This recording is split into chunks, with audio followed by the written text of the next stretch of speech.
வாக்கு எண்ணும் மையங்களில் QR கோடு அடையாள அட்டை இருந்தால் மட்டுமே அனுமதி. வாக்கு எண்ணும் மையங்களில் அங்கீகரிக்கப்படாத நபர்கள் நுழைவதை தடுக்க தேர்தல் ஆணையம் நடவடிக்கை.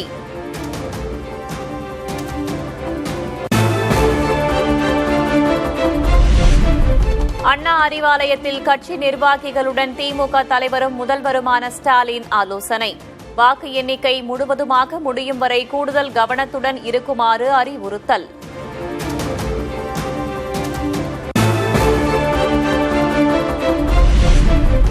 தமிழ்நாட்டில் திமுக கூட்டணி 114 முதல் 136 இடங்கள் வரை வெல்லும் என்று டுடேஸ் சாணக்கியா கணிப்பு.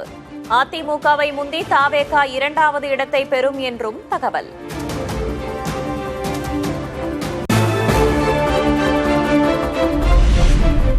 திமுகவுக்கு வெற்றி வாய்ப்பு பிரகாசமாக இருப்பதாக திமுக பொதுச் செயலர் துரைமுருகன் நம்பிக்கை.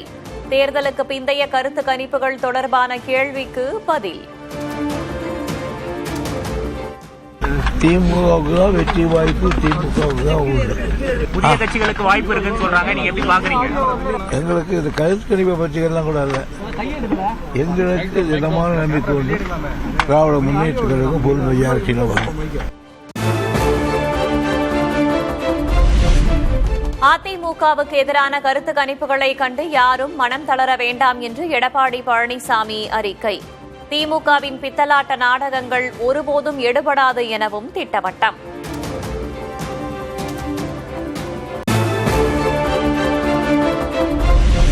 அதிமுகவுக்கு சாதகமாகவே தேர்வு முடிவுகள் அமையும் என்று அக்கட்சியின் தலைமை செய்தி தொடர்பாளர் வைகை செல்வன் நம்பிக்கை. தேர்வெழுதிய மாணவர்கள் போல முடிவுக்காக காத்திருப்பதாகவும் புதிய தலைமுறைக்கு பிரத்யேக பேட்டி. இன்னும் 2-3 நாட்கள் பொறுத்தாக வேண்டும். மக்கள் வாக்களித்து விட்டார்கள், தீர்ப்பு எழுதிவிட்டார்கள். மாணவர்கள் தேர்வுக்காக பரீட்சை எழுதிவிட்டார்கள். நீ தேர்வு முடிவுக்காக காத்திருக்கிற மாணவர்களைப் போல, அதாவது பண்டிகைக்கு காத்திருக்கும் சாமியைப் போல, பால்மழைக்கு காத்திருக்கும் பூமியைப் போல.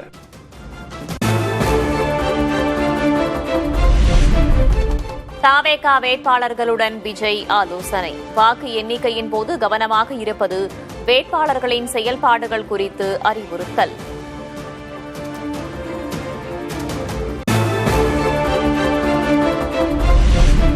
வெற்றி பெற்றவுடன் வேறெங்கும் செல்லாமல் நேரடியாக பனையூர் அலுவலகம் வர வேண்டும்.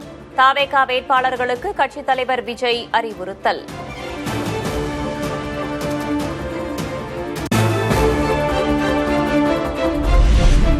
வரலாற்றில் இல்லாத அளவுக்கு மக்கள் அலை வீசுவதாக தாவேக நிர்வாக குழு ஒருங்கிணைப்பாளர் செங்கோட்டையன் பதில்.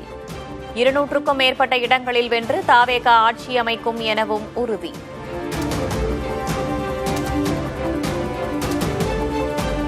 அவருடைய விசில் புரட்சிதான் தமிழ்நாட்டில் மட்டுமல்ல உலக அளவில் தெரிய போகிறது. இதுதான் நடக்கப் போகிறது. 200 இடங்களில் அவர் வெற்றி பெறுவார். அவர்தான் தமிழ்நாட்டை ஆள்வார். இது மக்களால் தீர்மானிக்கப்பட்டிருக்கிற ஒன்று.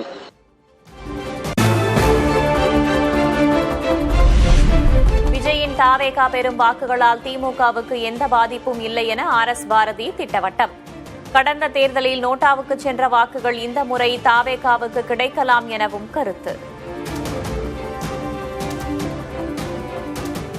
திமுகவுக்கு எதிரான ஓட்டு போடுறவங்களுடைய ஓட்டு தான் அவர் பெற்ற முடியும்.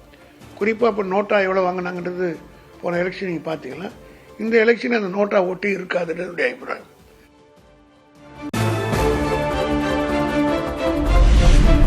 தேர்தல் முடிவு எப்படி இருந்தாலும் விஜய் மிகப்பெரிய தாக்கத்தை ஏற்படுத்தி இருப்பதாக பிரவீன் சக்கரவர்த்தி மீண்டும் கருத்து. திமுக அதிமுகவுக்கு மாற்றாக தாவேக உருவாகியுள்ளதாகவும் திட்டவட்டம்.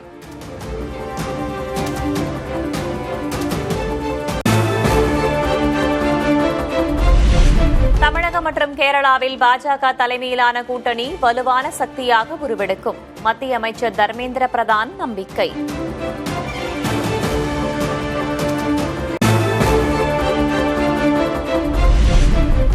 தமிழ்நாட்டில் 17 இடங்களில் சதமடித்த வெயில். வேலூரில் அதிகபட்சமாக 108 டிகிரி ஃபாரன்ஹீட் வெயில் சுட்டெரித்தது.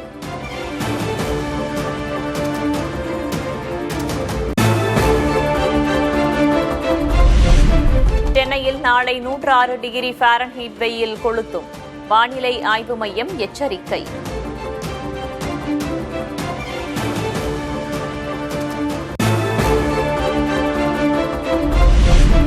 தமிழ்நாட்டில் அதிகபட்ச வெப்பநிலை இயல்பை விட 2 முதல் 3 டிகிரி செல்சியஸ் வரை அதிகமாக பதிவாகும் என கணிப்பு. ஒரு சில இடங்களில் அசௌகரியம் ஏற்படலாம் எனவும் தகவல்.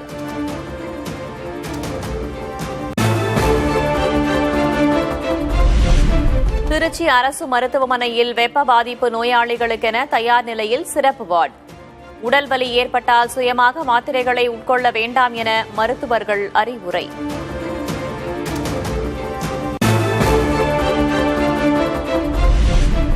திண்டுக்கல், ஈரோடு, திருப்பூர் உட்பட 6 மாவட்டங்களில் நாளை கனமழை பெய்யும் என கணிப்பு. மே 2ஆம் தேதியும் 6 மாவட்டங்களில் கனமழைக்கு வாய்ப்புள்ளதாக வானிலை ஆய்வு மையம் தகவல்.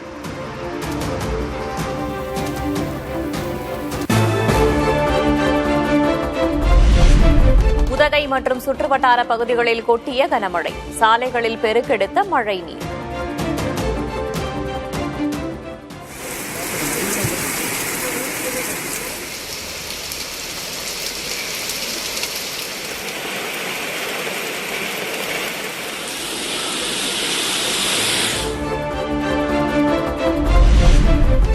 கோவை மேட்டுப்பாளையத்தில் பலத்த காற்றுடன் கனமழை. கோடை வெப்பம் தணிந்ததால் மக்கள் மகிழ்ச்சி.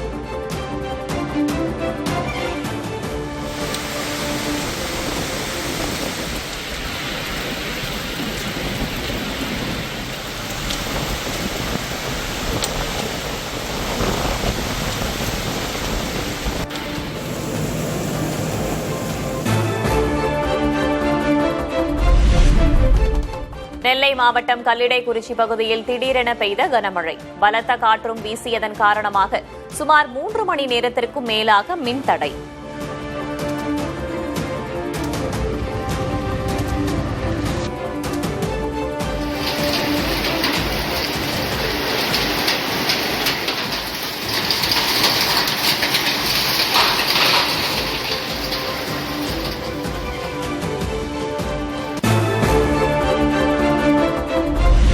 தென்காசி மாவட்டம் திருவேங்கடம் சுற்றுவட்டார பகுதிகளில் பலத்த காற்றுடன் கனமழை. சுட்டெரித்த வெயிலுக்கு மத்தியில் பெய்த மழையால் தணிந்தது வெப்பம்.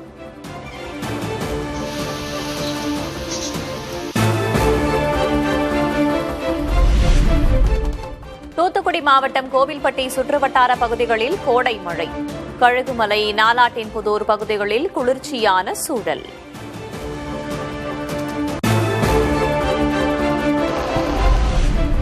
கல்லிடைக்குறிச்சி அருகே மழையில் நனைந்த நெல் மூட்டைகள். உரிய நேரத்தில் கொள்முதல் செய்யாததால் நெல்மணிகள் சேதம் என விவசாயிகள் வேதனை.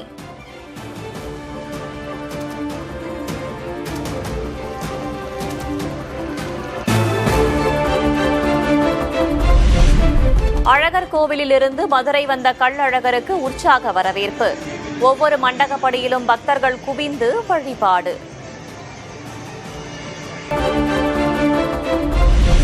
மதுரை சித்திரை திருவிழாவில் ஆண்டாள் சூடிக் கொடுத்த மாலையை அணியும் கள்ளழகர். கல்லாகுளத்தில் குவிந்த பல்லாயிரக்கணக்கான பக்தர்கள். நாளை காலை வைகை ஆற்றில் இறங்குகிறார் கள்ளழகர். பல்லாயிரக்கணக்கான பக்தர்கள் குவிவார்கள் என்பதால் பலத்த பாதுகாப்பு. சித்ரா பௌர்ணமியையொட்டி திருவண்ணாமலையில் குவிந்த பக்தர்கள். 2 நாட்களுக்கு போக்குவரத்து மாற்றம். இறுதிக்கட்ட ஏற்பாடுகள் தீவிரம்.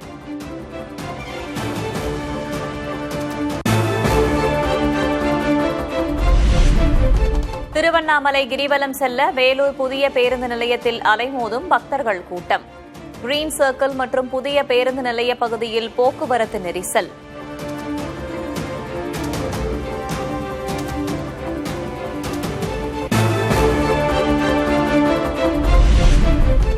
சென்னை பெருங்களத்தூர், கிளாம்பாக்கம் பகுதிகளில் கடும் போக்குவரத்து நெரிசல். தொடர் விடுமுறையொட்டி சொந்த ஊர்களுக்கு படையெடுக்கும் மக்கள்.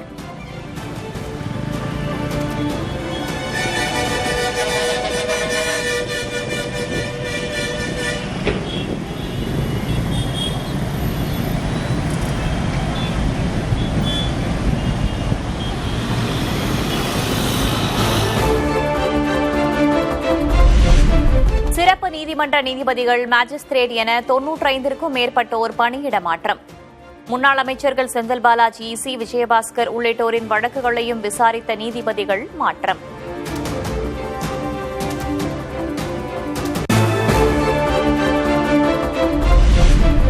உச்சநீதிமன்றத்தில் வழக்கறிஞர் அஸ்வினி உபாத்யாய்க்கும் நீதிபதி மகாதேவனுக்கும் இடையே மொழி குறித்த விவாதம். சமஸ்கிருதத்தில் 52 எழுத்துக்கள் உள்ளதாக வாதிட்ட உபாத்யாய்க்கு தமிழில் 247 எழுத்துக்கள் உள்ளதாக நீதிபதி பதில். You said 52 alphabets in Sanskrit, one of the finest language in the world. Yes, my lord. Similarly, Yes. Tamil has 247. Yes, my lord. Yes, So yes. don't go into all those areas. No. What I am, Confine yourself to the point in issue. my point is, my lord, Yes.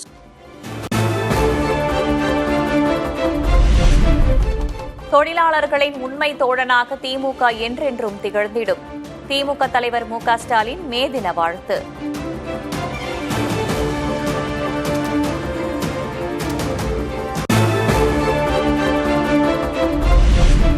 Kallakurichi அருகே விவசாய நிலத்தில் மின்கம்பம் இல்லாததால் மரக்குச்சி பயன்படுத்திய சம்பவம். அசம்பாவிதம் ஏற்படும் முன் நடவடிக்கை எடுக்க வேண்டும் என பொதுமக்கள் கோரிக்கை.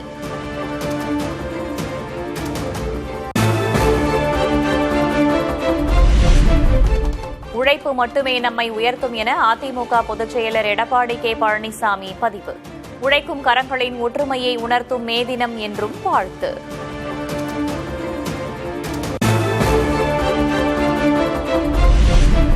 மத்திய அரசு தொழிலாளர் ஓய்வூதிய திட்டத்தின் கீழ் குறைந்தபட்ச ஓய்வூதியத்தை 1000 ரூபாயிலிருந்து 7500 ரூபாயாக உயர்த்த பரிசீலனை என தகவல்.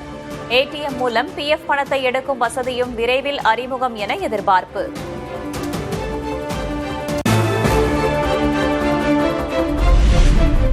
கிரெடிட் கார்டு நிலுவைத் தொகையை செலுத்த கூடுதலாக 3 நாட்கள் அவகாசம்.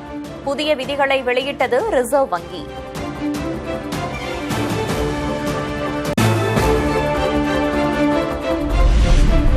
ஆபரண தங்கத்தின் விலை சவரனுக்கு 1600 ரூபாய் உயர்வு. ஒரு சவரன் 1,12,800 ரூபாய்க்கு விற்பனை.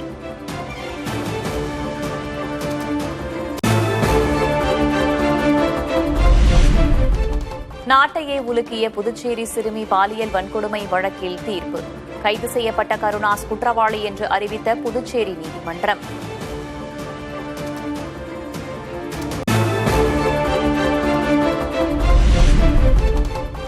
மத்திய பிரதேசத்தில் பர்கி அணையில் நிகழ்ந்த படகு விபத்தில் 14 பேர் உயிரிழந்ததாக தகவல்.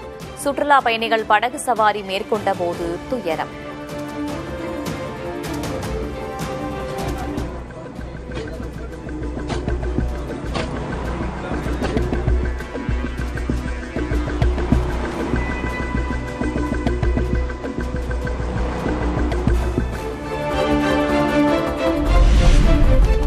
திருப்பதி ஏழுமலையான் கோவில் மற்றும் சுற்றுவட்டார பகுதிகளில் கனமழை. வெப்பம் தணிந்ததால் பக்தர்கள் மகிழ்ச்சி.